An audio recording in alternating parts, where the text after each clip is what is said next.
OK, la leçon 6.2, la vitesse moyenne exprimée sous la forme d'un taux de variation. Un graphique distance-temps représente le montant de temps que ça prend pour voyager une certaine distance, soit la vitesse moyenne. Alors, sur le graphique qu'on voit ici, on a le temps qui est toujours la variable indépendante et on a la distance qui est la variable dépendante. Alors, la distance dépend du temps. Alors, on demande ici, c'est ça, prends 2 points de la droite tels que 1,75 qui est ici, 1,75 et 3,225. OK? Alors, avec ces 2 points-là, la distance parcourue est égale à la distance comprise entre les points du graphique le long de l'axe vertical, soit le déplacement vertical. Alors, on voit ici, on peut le faire des deux côtés, là, mais le déplacement vertical est, qu'est-ce qui s'est passé de ce point-là jusqu'à ce point ici? Alors, de 75 à 225. En d'autres mots, on va faire la soustraction. 225 moins 75, on voit qu'on a voyagé 150 km. Le temps de parcours est égal à la distance comprise entre les points le long de l'axe horizontal, donc le déplacement horizontal. Alors, le déplacement horizontal, on peut le voir ici. Alors, de 1 jusqu'à 3. Alors, pour le calculer, on va faire 3 moins 1. Alors, on voit qu'on a voyagé 2 heures. Alors, ceci me donne ma vitesse moyenne. Alors, la vitesse moyenne est la distance parcourue ou le déplacement vertical divisé par le temps. Et dans ce cas ici, c'est le déplacement horizontal. On va souvent voir dV sur DH, qui veut tout simplement dire déplacement vertical divisé par le déplacement horizontal. Alors, dans ce cas ici, c'est 150 divisé par 2.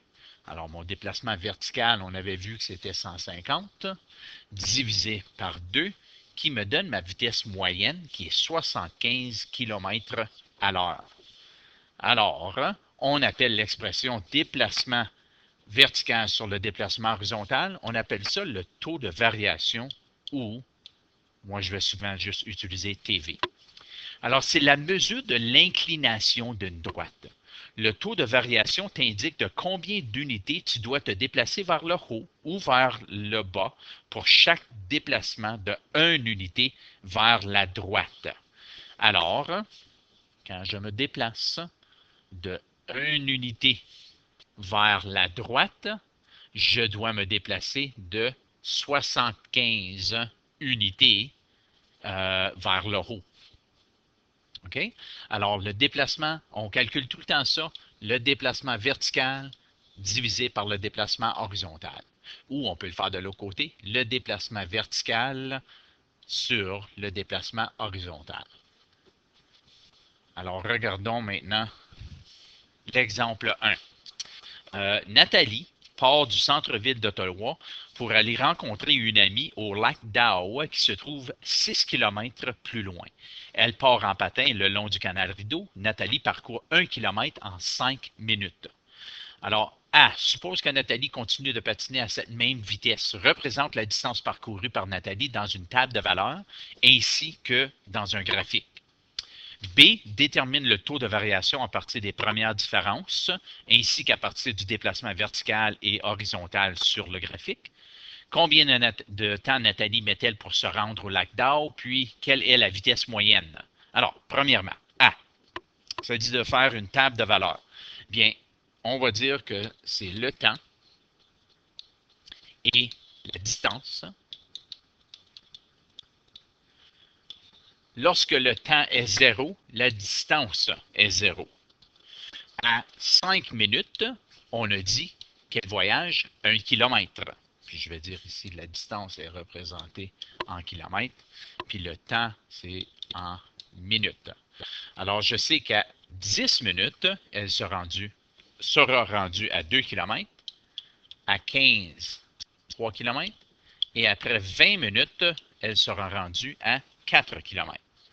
Alors, sur du papier quadrillé, vous allez représenter ceci graphiquement. Alors, distance en kilomètres, puis le temps en minutes. Alors, à 1 minute, on le sait qu'elle a voyagé 5. À 5 minutes, elle a voyagé 1 kilomètre. À 10 minutes, elle a voyagé 2 kilomètres. Puis on voit qu'on peut tracer une droite. Excusez, ma droite n'est pas bien. Je ne peux pas effacer, là, pour quelque raison. Alors, sur du papier quadrillé, évidemment, vous allez avoir quelque chose de plus propre et plus beau que ça. En choisissant, pour B, en choisissant 2 points sur la droite, j'ai choisi 5,1 qui était là, ainsi que 20,4. 20,4, qui est ce point-ci, je peux calculer le taux de variation. Alors, le taux de variation est égal à mon déplacement vertical sur mon déplacement horizontal. Le déplacement vertical, c'est 4 moins 1. Puis, mon déplacement horizontal, c'est 20 moins 5. Alors, 4 moins 1, c'est 3. 20 moins 5, c'est 15. Alors, mon taux de variation est 3 sur 15, ou, on met ça dans la calculatrice, ça me donne 0,2 km par minute. Le taux de variation est de 0,2 km par minute. Il s'agit de la vitesse moyenne. Alors, ça, c'est sa vitesse moyenne. Et c'est, en regardant le graphique, alors que je n'ai pas, vous l'avez sur du papier quadrillé, en regardant le graphique, on voit que Nathalie met 30 minutes pour voyager ou pour parcourir 6 km. Si je reviens à la table de valeur, j'aurais pu voir ici aussi que si je continue ici à 25 pour 5 et 30 pour 6, alors, je vois que pour voyager 6 km, ça me prend 30 minutes. Alors, on peut le voir avec la table de valeur ou avec le graphique.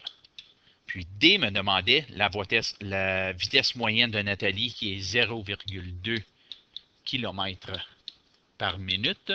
La question demandait quelle est la vitesse moyenne en kilomètres à l'heure et non pas en kilomètres par minute.